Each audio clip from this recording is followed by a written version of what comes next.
영적인 무지와 복음이란 제목으로 하나님 말씀 나누고 기도하겠습니다.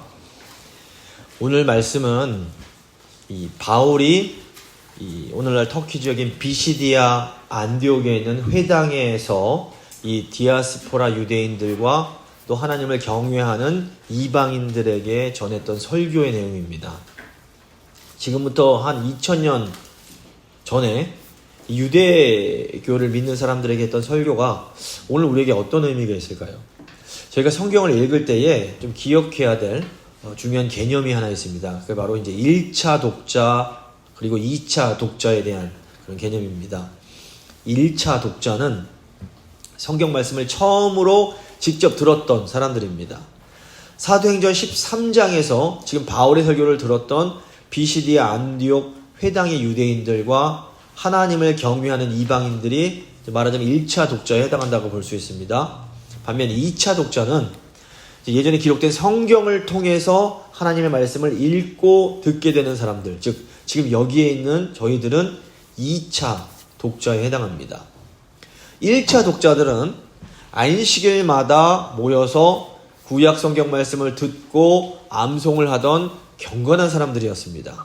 하지만 그들은 예수 그리스도가 그 말씀의 주인공이란 사실을 깨닫지를 못했습니다.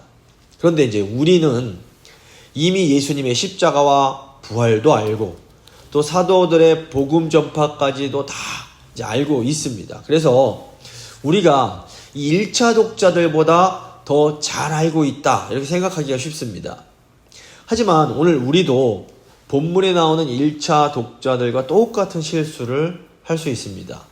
말씀에 익숙한 사람들도 이 복음의 본질을 놓치고 예수님을 마음으로 깊이 만나지 못한 채 굉장히 형식적인 신앙에 머물 수가 있는 겁니다.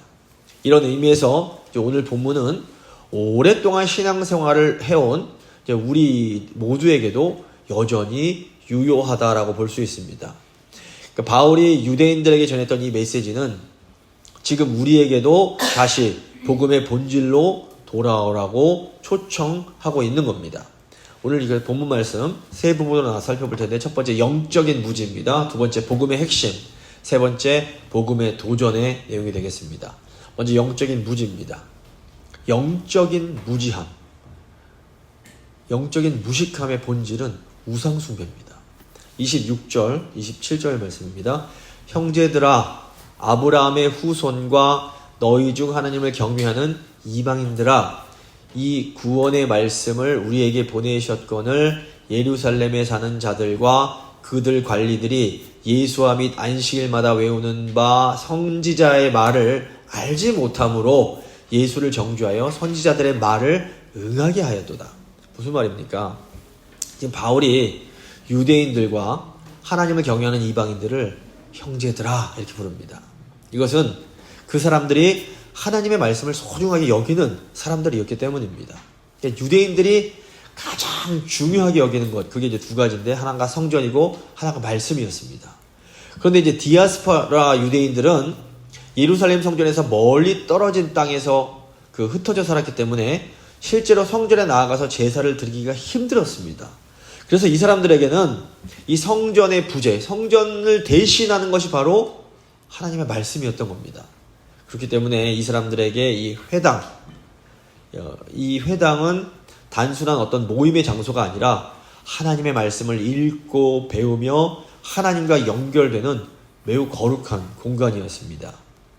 그러니까 바울은 말씀을 생명처럼 소중하게 여기는 사람들에게 하나님께서 구원의 말씀을 보내주셨다 이렇게 선포를 합니다. 그런데 예루살렘에 있는 유대인들과 유대교 지도자들은 이 선지자, 구약 성경의 말씀을 알지 못해서 예수님을 정죄하고 죽였다는 겁니다. 예루살렘의 유대인들은 성경이 가리키고 있는 예수 그리스도를 알아보지 못했습니다. 그것은 단순히 그 사람들이 성경에 대한 지식이 부족했기 때문이 아닙니다. 유대인들은 매 안식일마다 하나님의 말씀을 읽고 또 외웠습니다. 그러니까 이 사람들은 구약 성경을 그 누구보다 잘 알고 있던 사람들입니다. 하지만 그들은 구약 성경이 지시하는 예수 그리스도를 알아보지 못합니다. 도대체 그 이유가 무엇일까요? 그것은 그들의 영적인 눈이 멀어 있었기 때문입니다. 마태복음 보시면 예수님께서 유대교 지도자들을 향해서 소경, 눈먼 자 이렇게 부르십니다.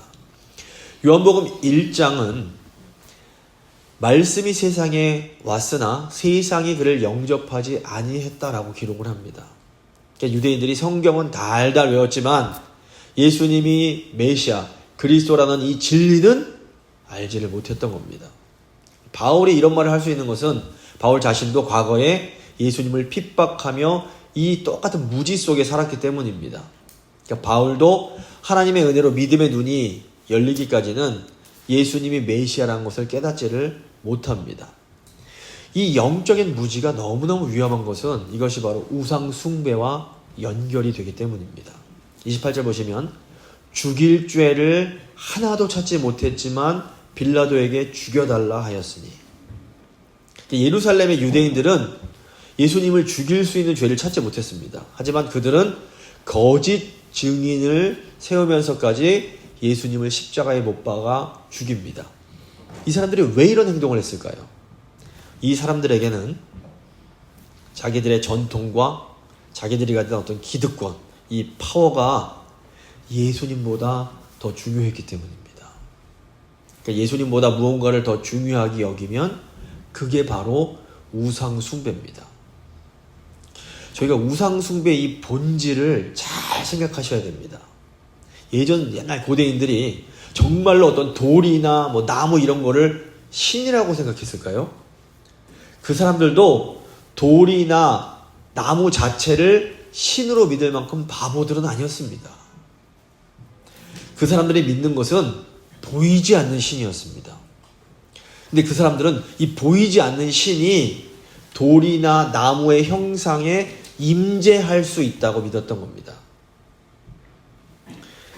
생각해보면 저희도 보이지 않으시는 하나님을 믿습니다.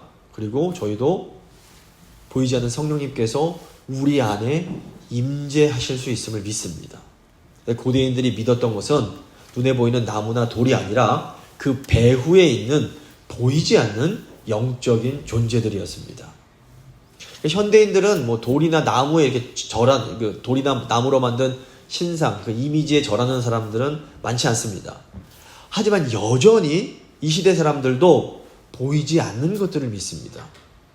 그러니까 우상숭배의 핵심은 예수님이 아닌 다른 걸 믿는 겁니다. 무엇이든지 예수님보다 더 중요해지면 그게 곧 우상입니다. 이런 의미에서 이제 현대인들은 돈을 우상으로 섬기기 쉽습니다. 물론 오늘날 사람들이 이 돈 자체가 신이다 이렇게 믿는 사람은 없습니다. 현대인들이 근데 뭘 믿습니까? 이 돈 배후에 있는 어떤 보이지 않는 힘을 믿는 겁니다. 돈의 힘이 하나님보다 더 세다고 믿는 겁니다. 어떤 사람들은 자녀나 건강을 우상으로 섬길 수 있습니다. 그러니까 내 자식들이나 내 몸의 건강이 예수님보다 더 중요해지면 그게 우상이 되는 겁니다. 어떤 사람들은 과학이나 정치적인 신념을 절대적인 것으로 믿습니다. 이렇게 보이지 않는 이념을 예수님보다 더 중요하게 여기면 그것이 또 우상 숭배입니다. 그래서 공산주의 사상, 예를 들어서 공산주의 사상이 예수님보다 교회보다 더 중요한 사람은 우상을 숭배하는 겁니다. 마찬가지로 애국심 좋지만 애국심이 예수님보다 더 중요해지면 그 사람도 우상을 숭배하는 겁니다. 아무리 좋은 것이라도 예수님보다 더 소중해지면 그것이 곧 우상 숭배입니다. 이런 의미에서 좀 보시면 우상 섬기는 그리스도인들이 너무너무 많습니다. 나에게 가장 소중한 것이 무엇인지 한번 생각해 보시기 바랍니다. 나에게 가장 소중한 그분이 바로 예수님이셔야 합니다. 예수님을 정말 사랑하는 사람도 이 세상에 섞여서 살아가다 보면 예수님으로부터 마음이 이렇게 멀어질 수 있습니다. 그러니까 우리가 너무 분주하게 살면 하나님의 은혜를 망각하게 됩니다. 근데 우리가 예수님으로부터 이렇게 멀어지면 우리 마음이 혼란해지고 공허해집니다. 그래서 우리가 주일마다 이렇게 모여서 다시 우리 마음을, 우리의 초점을 예수님께 맞추는 겁니다. 사실 예수님을 최우선으로 삼는 것이 결코 쉬운 일은 아닙니다. 하지만 우리가 회개하고 다시 예수님을 최우선으로 삼을 때 우리 삶의 질서와 균형이 잡히게 됩니다. 예수님을 삶에서 가장 소중한 분으로 여기면서 살아가고 계십니까? 만약에 그렇지 못하시다면 지금 우리에게 필요한 것이 바로 회개입니다. 회개는 다시 돌아오는 겁니다. 예수님께서는 지금도 수고하고 무거운 짐진 자들아 다 내게로 오라, 내가 너를 쉬게 하리라 말씀하시면서 우리를 초대하고 계십니다. 무엇이든지 예수님 없이 나 혼자서 할 수 있다라고 생각하는 것, 이것이 바로 교만입니다. 그리고 내 삶에는 정말 예수님이 반드시 필요합니다 이렇게 고백하는 것, 이게 겸손입니다. 영적 교만에서 벗어나 예수님을 온전히 의지하는 우리 모두가 될 수 있기를 바랍니다. 두 번째, 복음의 핵심입니다. 복음의 핵심은 예수 그리스도의 죽음과 부활입니다. 그러니까 바울은 유대인들의 영적인 무지를 지적한 후에 이 복음의 핵심을 선포합니다. 29절부터 31절 보시면 성경에 그를 가리켜 기록한 말씀을 다 응하게 한 것이라. 후에 나무에서 내려다가 무덤에 두었으나 하나님이 죽은 자 가운데서 그를 살리신지라. 갈릴리로부터 예루살렘에 함께 올라간 사람들에게 여러 날 보이셨으니 그들이 이제 백성 앞에서 그의 증인이라. 바울은 예수님의 십자가 죽음과 부활을 통해서 성경의 약속이 응했다, 성취됐다 이렇게 말을 합니다. 당시 유대인들에게 이 부활은 매우 중요한 의미가 있었습니다. 유대인들은 이 부활을, 바리새인들은 부활을 믿기 믿었는데 이 부활이 이 세상 끝날에 일어날 것으로 생각을 했습니다. 이들은 종말에 하나님께서 의인들을 죽음에서 다시 이렇게 살리실 것을 믿었던 겁니다. 그래서 바울은 예수님께서 부활을 통해 공식적으로 하나님의 아들이심을 보여주었다 이렇게 선언을 합니다. 32절 보시면 우리도 조상들에게 주신 약속을 너희에게 전파하노니 곧 하나님이 예수를 일으키사 우리 자녀들에게 이 약속을 이루게 하셨다 함이라. 시편 둘째 편, 시편 2편에 기록된 바와 같이 너는 내 아들이라 오늘 너를 낳았다 하셨고. 그러니까 바울은 예수님의 부활로 말미암아 이 세상 모든 것들이 새로워지는 종말이 시작됐다 이렇게 선포를 하는 겁니다. 저희는 지금 종말을 살아가고 있는 겁니다.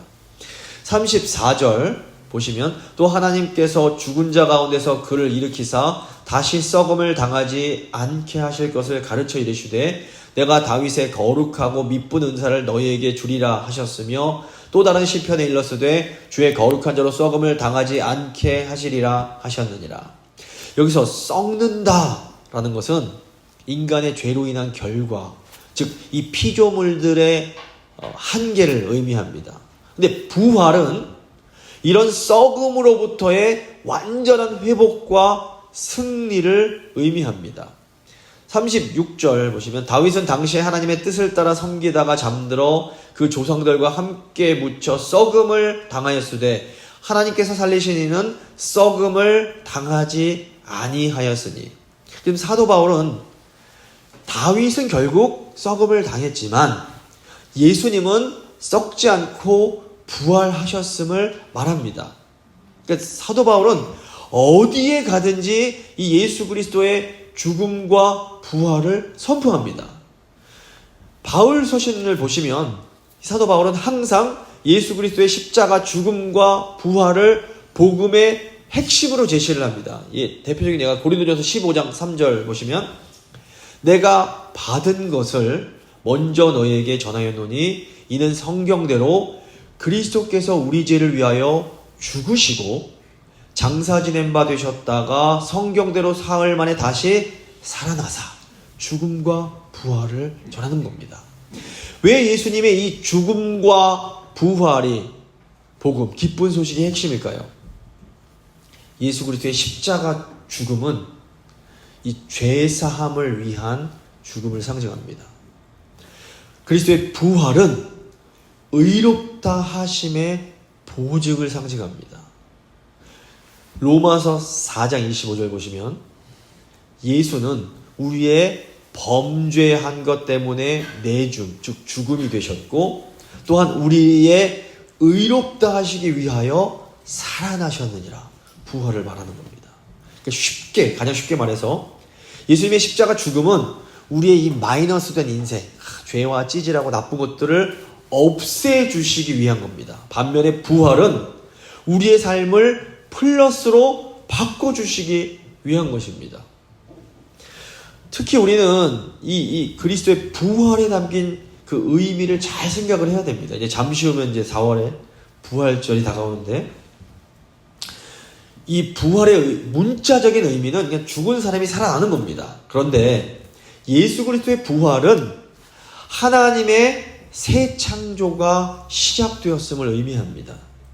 물론 우리도 이제 죽으면 예수님이 부활하신 것처럼 장차 놀랍게 부활하게 됩니다. 그런데 이게 전부가 아닙니다. 예수님을 죽음에서 다시 살리신 분이 바로 성령이십니다. 로마서 8장 11절 보시면 예수를 죽은 자 가운데서 살리신 이의 영이 너희 안에 거하시면 그리스도 예수를 죽은 자 가운데서 살리신 이가 너희 안에 거하시는 그의 영으로 말미암아 너희 죽을 몸도 살리시리라. 이렇게 선포를 합니다. 그러니까 예수님을 다시 살리신 성령님은 그 강한 능력으로 우리의 죽을 몸을 다시 살리십니다. 그런데 여기서 이 몸은 단순히 우리 이 육체, 살, 뼈, 피 이런 것뿐만이 아니라 우리의 모든 삶을 의미합니다. 너희 몸을 거룩한 산 제사로 드리라 말하는 것은 너희 삶을 드리라는 겁니다. 그렇기 때문에 죽을 몸이 살아난다라는 것은 죄의 지배받던 우리의 삶, 우리의 그런 죄가 많고 정말 좋지 않은 그런 삶이 회복되는 것을 또한 의미합니다. 이 새 창조의 회복은 우리 몸이 죽은 후가 아니라 이 땅에서 지금부터 시작이 된다라는 겁니다.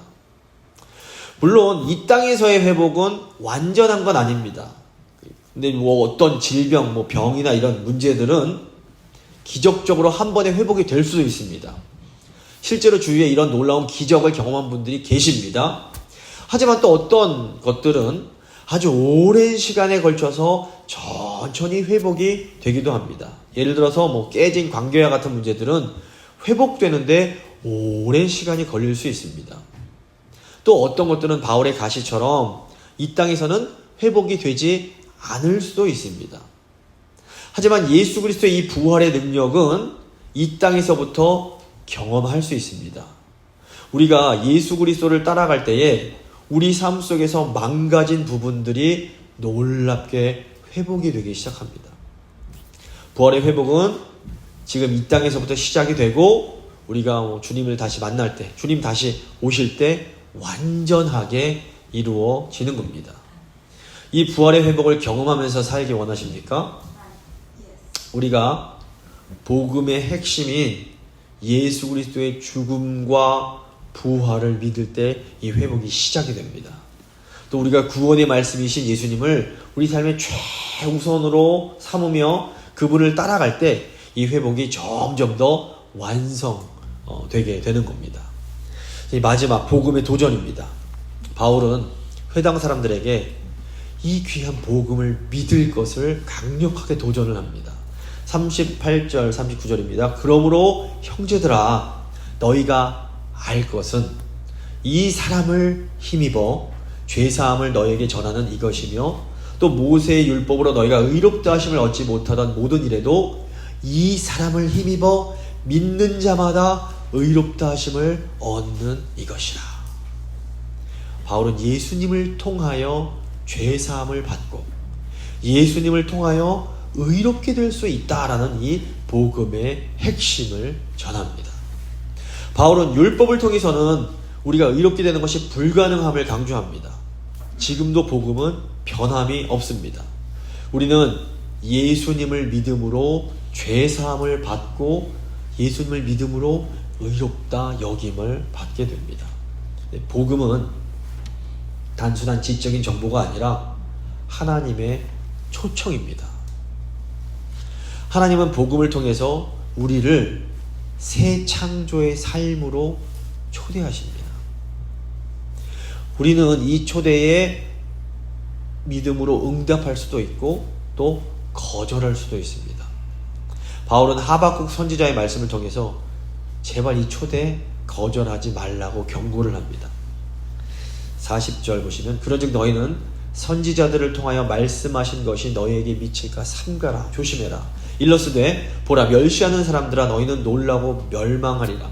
내가 너희 때를 당하여 한 일을 행할 것이니 사람이 너희에게 일러줄지라도 도무지 믿지 못할 일이라 하였느니라. 그러니까 하박국 선지자는 이 하나님 말씀 복음을 듣고도 무시하는 자들은 결국 하나님의 놀라운 일을 보면서도 믿지 못하고 멸망하게 될 거다 경고합니다. 유대인들이 이 경고대로 된 겁니다. 이 경고는 당시 유대인들뿐 아니라 그런데 오늘 우리에게도 동일하게 해당되는 도전입니다. 근데 이제 바울의 설교를 들은 사람들이 긍정적으로 반응을 합니다. 42절부터 보시면 그들이 이제 바울과 바나바가 나갈새 사람들이 청하되 다음 안식일에도 이 말씀을 해주십시오 하더라. 회당의 모임이 끝난 후에 유대인과 유대교에 입교한 경건한 이방인들이 많이 바울과 바나바를 따르니 두 사도가 더불어 말하고 항상 하나님의 은혜 가운데 있으라 권하니라. 그러니까 어떤 사람들은 복음에 대해서 더 알고 싶어 했습니다. 또 어떤 사람들은 심지어 바울과 바나바를 따라갔습니다. 이 사람들은 단지 복음을 그냥 좋은 얘기네 이렇게 듣지 않았습니다. 그들은 바울이 전한 복음에 자신들의 삶을 바꾸는 하나님의 초청이 있음을 깨닫고 믿음으로 응답을 했던 겁니다. 바울이 이 사람들을 향해서 항상 하나님의 은혜 가운데 있으십시오 이렇게 권면합니다. 이것은 계속해서 예수님을 따르는 삶을 살라는 권면이었습니다. 복음은 언제나 반응을 요구합니다. 복음은 단지 머리로 이해하는 것이 아니라 우리가 믿고 따라가야 할 생명의 진리인 겁니다. 오늘 우리도 동일한 이 복음의 초청 앞에 서 있습니다.